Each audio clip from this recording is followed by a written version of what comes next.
क्या आपने सोचा है कि टॉपर्स 24-24 घंटे कैसे पढ़ लेते हैं? जो आप 10 दिन में नहीं कर पाते हैं, वो 1 दिन में कैसे पॉसिबल है? ये एकदम पॉसिबल नहीं है। मेरा मानना है कि आप जो 3 से 4 घंटे या मैक्सिमम 5 से 6 घंटे आप जो पढ़ते हैं, फुल कंसंट्रेशन के साथ वही आपकी 100% पढ़ाई है और वही आपके काम आती है। ऐसा नहीं है कि आप 10 घंटे बता दें, कोई 15 घंटे बता दे रहा, कोई 20 घंटे बता दे रहा, ये पॉसिबल नहीं है। सबसे पहला तरीका जो होता है पढ़ाई करने का, वो होता है कि आप गलती करते हैं, पन्ना पलट-पलट कर पढ़ते चले जा रहे हैं। आप एक फ्लो में पढ़ते हुए चले जा रहे हैं, किताब के 10 पेज खत्म कर लिए। आपने टारगेट बना लिया कि मैंने 10 पेज खत्म करने हैं रोज़। तो आप ऐसे 50 दिन में आप 500 पेज ज़रूर खत्म कर सकते हैं, लेकिन आपको उसमें से कुछ नहीं आएगा। कन्फर्म है इस चीज़ का। अगर आप सीखना चाहते हैं वास्तव में, तो पहला तरीका जो मैं बता रहा हूँ, उसको आप फ़ॉलो कर सकते हैं। आप 1 पैराग्राफ पढ़िए या 2 पैराग्राफ पढ़िए, उसके बाद में उसको रिकॉल करिए। इसको कहते हैं एक्टिव रिकॉल।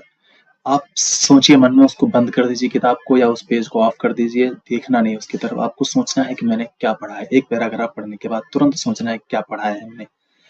इससे क्या होगा, आपका माइंड उस चीज़ को रिकॉल करने की कोशिश करेगा कि मैं क्या पढ़ रहा था।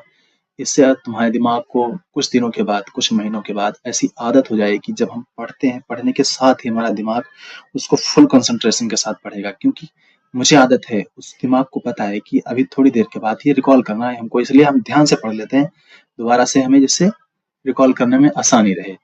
तो हमारी जो मेमोरी है इससे बहुत अच्छी होती है और हमें रिकॉल करके पढ़ने का तरीका हमारा और फ़ोकस्ड हो जाता है।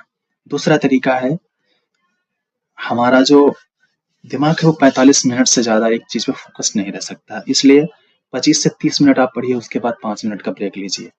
ब्रेक लेने का मतलब ये नहीं है कि आप ब्रेक लेके किसी डिस्ट्रैक्शन में चले जाएँ, ऐसा कोई काम मत उठाइए, जिससे कि ऐसा हो जाए कि आपके 5 मिनट की जगह 50 मिनट बर्बाद हो गए।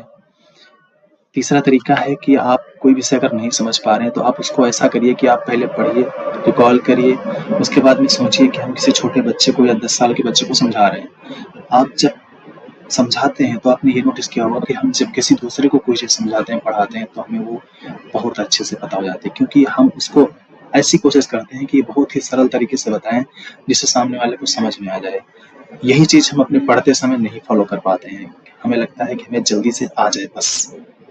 एकदम सरल तरीके से, एकदम बेसिक से अगर हम सीखने की कोशिश करेंगे, तो हमें बिल्कुल आएगा। परीक्षा का डर सिर्फ़ तब तक है जब तक आपने शुरुआत नहीं करी। आप पढ़िए, ध्यान से पढ़िए, एक समय आ जाएगा, महीने 2 महीने बहुत भी होते हैं और बहुत नहीं होते, चला जाता है समय, आपके लिए चीज़ें आसान होना शुरू हो जाती हैं।